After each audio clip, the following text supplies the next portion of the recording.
Program Director, I heard you say that if you are not a Jackson, you can only speak for 2 minutes. But I have traveled 14,000 kilometers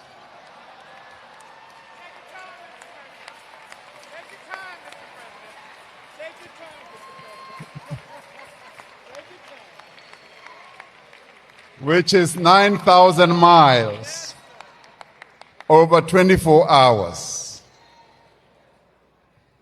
And Jesse Jackson's story and relationship with South Africa can never be told in 2 minutes. So indulge me in my 30 minutes. I will tell the story. As we mourn the passing of the late black hero, late African hero, this is the South African president. And I believe that people of Africa and South Africans will only appreciate President Cyril Matamela Ramaphosa when he is no longer there. Because President Cyril Ramaphosa have endured and a lot of things have been said about him. Some said he is indecisive. Some said he is puppet of the West. But I believe President Cyril Ramaphosa is one of the best presidents South Africa ever had. So without talking much about the president of South Africa, this is the speech that he made at the funeral of the late great hero, Reverend Jesse Louis Jackson. Let's listen and then I'll speak at the end of his speech. Let's indulge him for his next 30 minutes. The people of South Africa are with you today as you lay to rest a great man and as you celebrate a remarkable life that altered the moral direction of a nation and inspired the conscience of the world. We are here to join you as you say farewell to a man who carried a message of hope from the streets of Chicago to the streets of Soweto in Johannesburg.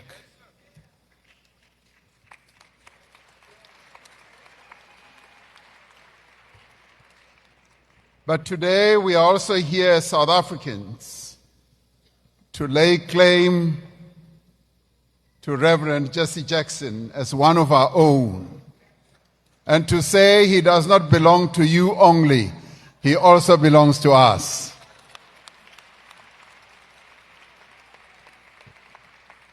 But we lay claim on him because he first laid claim on us. He chose us. You may ask, how can a son of South Carolina belong to the people of Soweto?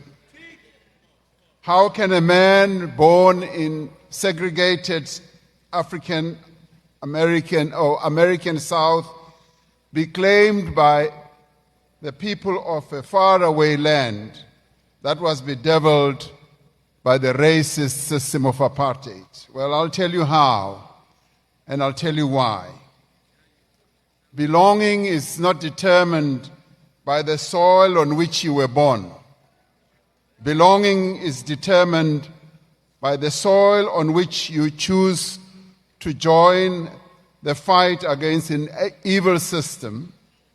In the long and painful years of our struggle, when the voices of our people were often silenced, Jesse Jackson chose to belong to us by raising his voice against apartheid on our behalf.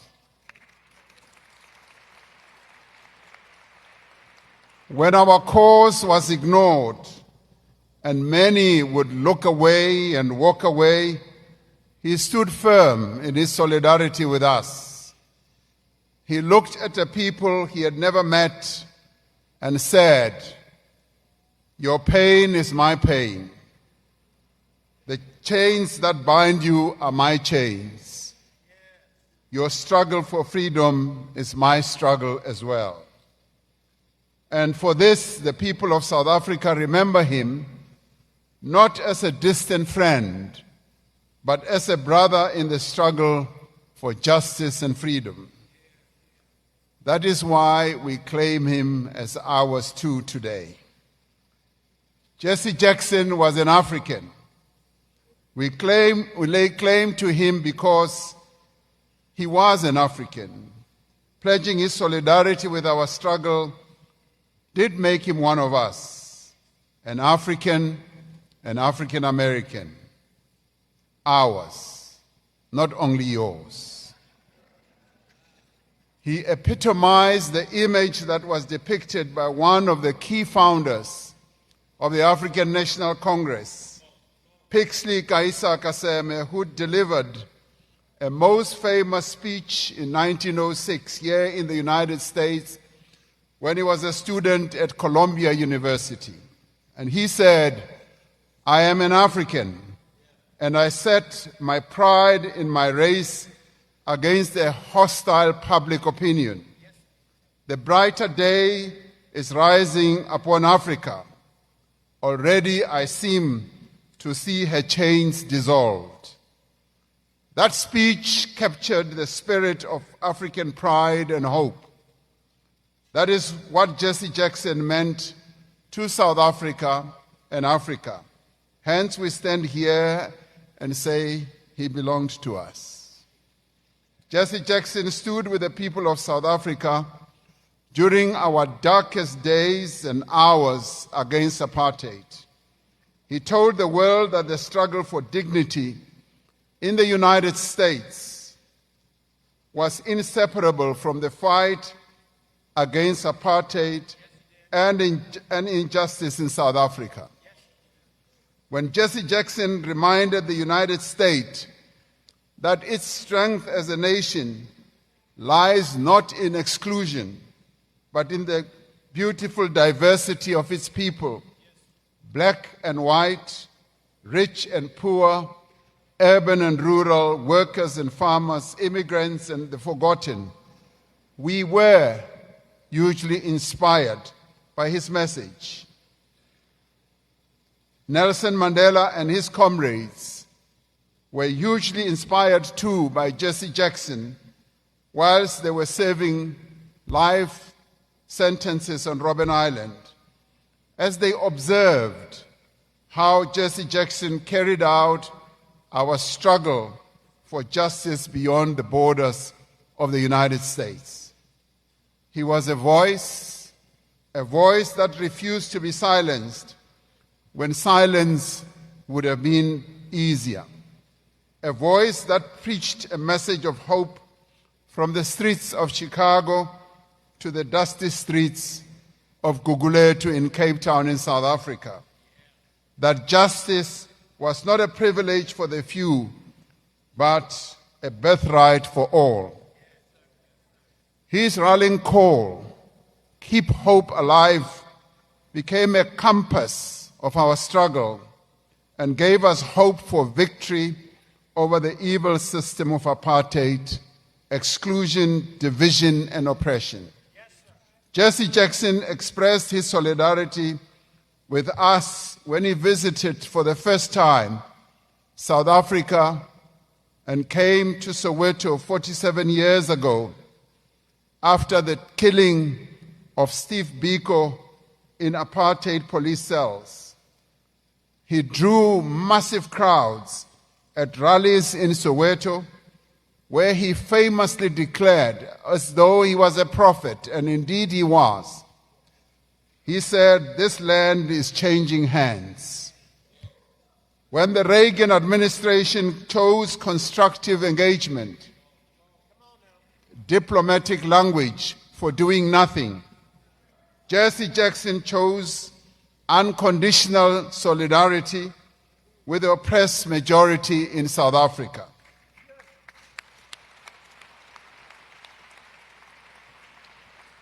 He became the most visible American public figure advocating for comprehensive pressure and economic sanctions against apartheid South Africa.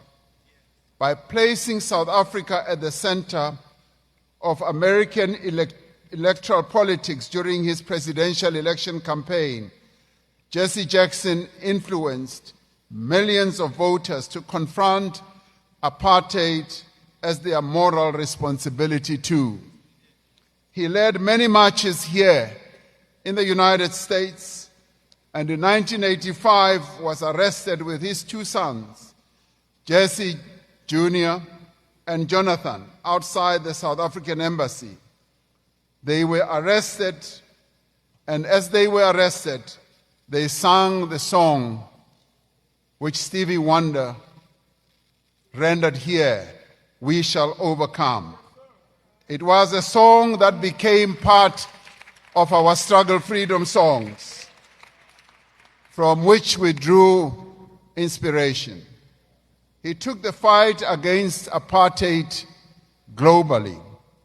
On the 2nd of November, 1985, he marched with the ANC President Oliver Tambo, anti-apartheid movement President Trevor Huddleston, and more than 150,000 people in what was one of the largest anti-apartheid demonstrations ever held in Britain.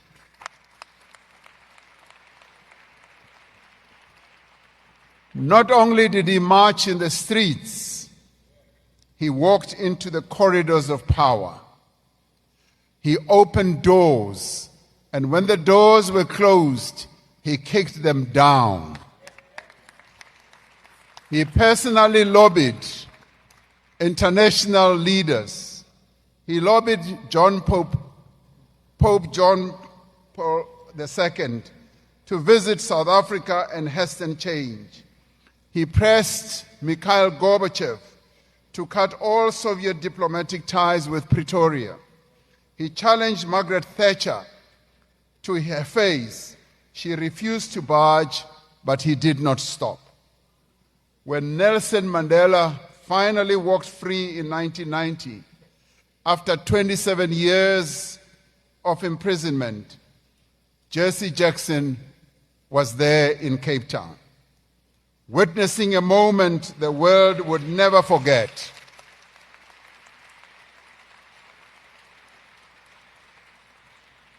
He described the atmosphere as a release of glee and joy, as millions celebrated not only the freedom of a man, but the rising hope of a nation, the South African nation. In 1994, he was present when Nelson Mandela became the first democratically elected president of South Africa. Jesse Jackson kept returning after 1994, when many of his contemporaries moved on.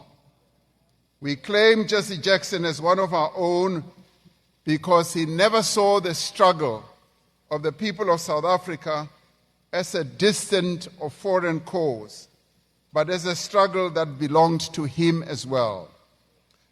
His greatest gift to the oppressed people of South Africa was the courage he gave us to believe that we must never surrender hope, that justice would prevail and freedom would come. He encouraged us not to lose hope in the face of oppression, not to lose hope in the face of injustice, to have hope that ordinary people standing together would write their own history of triumph against apartheid.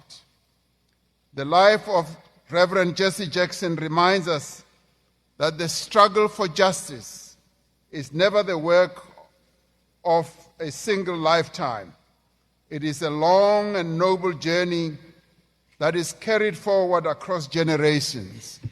In fact, it is a relay in which the torch of freedom is passed from one generation to another. Martin Luther King Jr.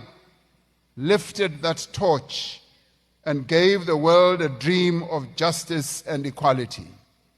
Jesse Jackson carried that dream forward with hope, keeping its flame alive in the hearts of those who refuse to surrender to injustice.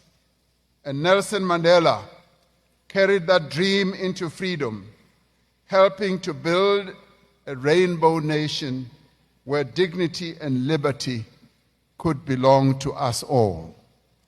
And so today, that torch still burns.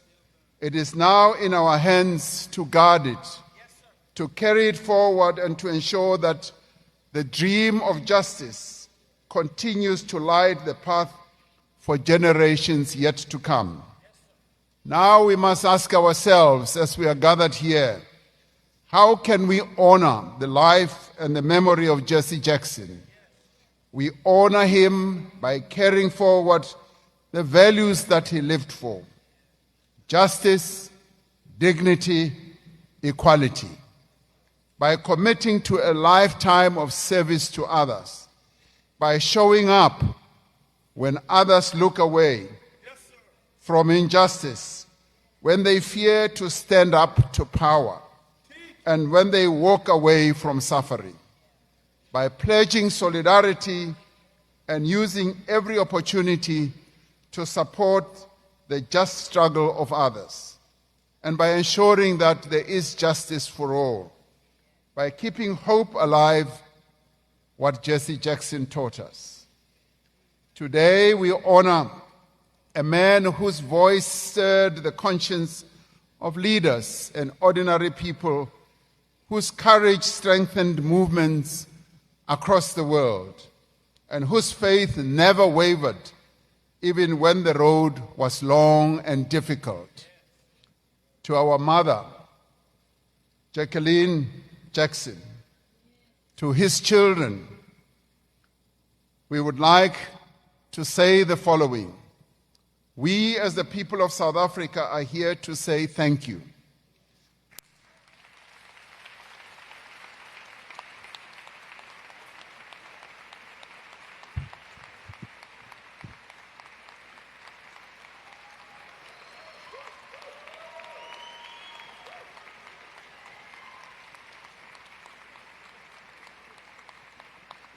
The African National Congress, the organization I lead, with which Jesse Jackson worked closely with, also says thank you.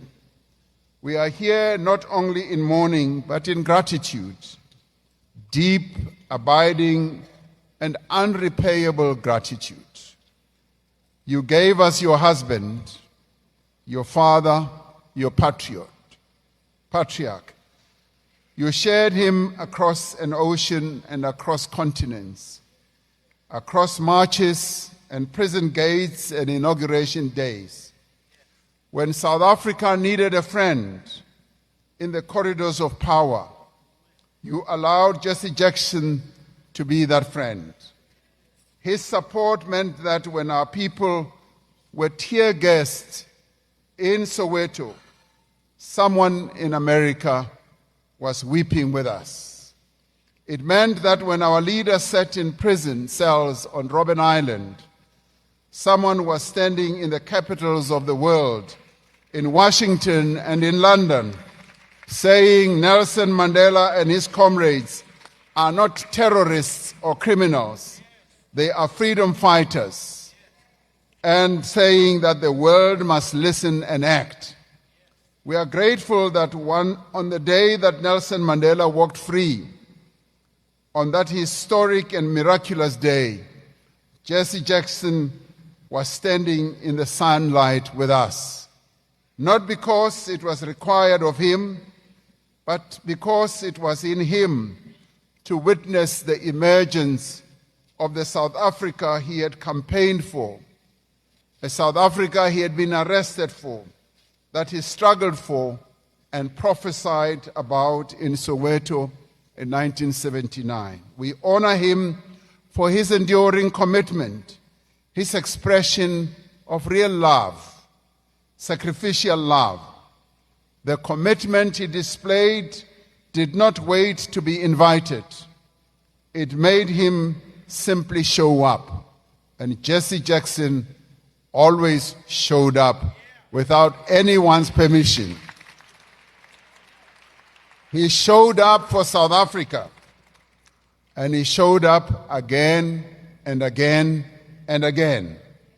Long after the cameras had moved on, long after sanctions were won, long after apartheid had been defeated and relegated to the ash heap of history, Jesse Jackson kept coming back to express his gratitude.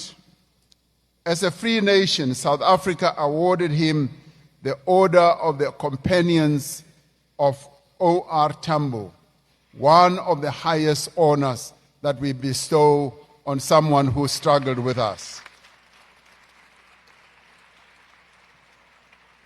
But truth be said, no medal, no honor, no citation is important enough to express what Jesse Jackson gave and meant to us. What he gave to us cannot be framed and hung on a wall. It lives in our Constitution today. It lives in our freedom. It lives in the hearts of our people. That is why we are here today to carry Jesse Jackson's spirit home with us. For the hope he nurtured, the courage that he inspired, and the solidarity that he showed to our people must not end with this moment. It must continue to inspire us in our shared journey to build a better life for our people. So on behalf of 62 million freedom-loving South Africans, we say thank you.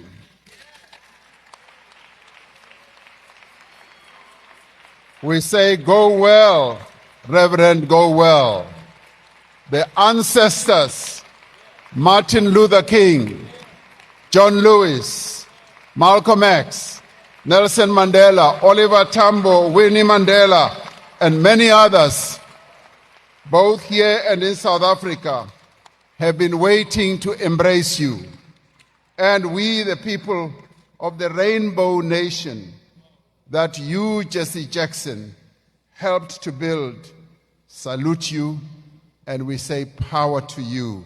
But we also say, rise, African Jesse Jackson, rise. And we say, rest, African Jesse Jackson, and thank you, we thank you eternally for your support for our struggle. Thank you to all of you. Thank you.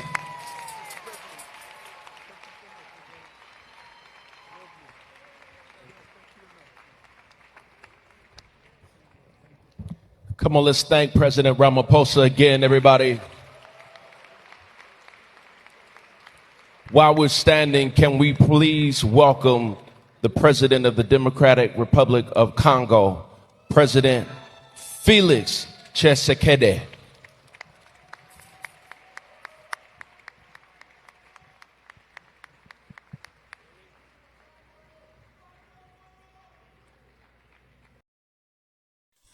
Yes, this is it. It's so powerful speech, so touching. If you are an African and you understand your history, surely you would appreciate what a man Reverend Jesse Jackson was. He was not a perfect man. None of us is. But I think President Ramaphosa said everything that have to be said about the late hero, Reverend Jesse Jackson. Yes, he paved the way.